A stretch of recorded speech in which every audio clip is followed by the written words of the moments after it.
O yan mga ka-relatives, ito na yung 2 years, 8 months na dried preserved meat. No? Kukunti na ang naiwan. Ang problema ko, nagpapahiwatig na si Sayote. Oh, si Sayote na naging parya na.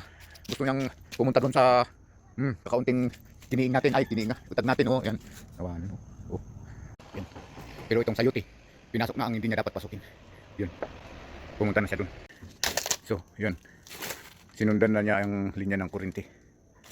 Wow, dahil hindi natin maasikaso. Pero ito yung sinasabi nila na kailangan ng putulin.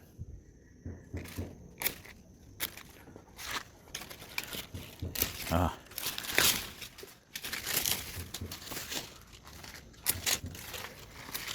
Yo, see?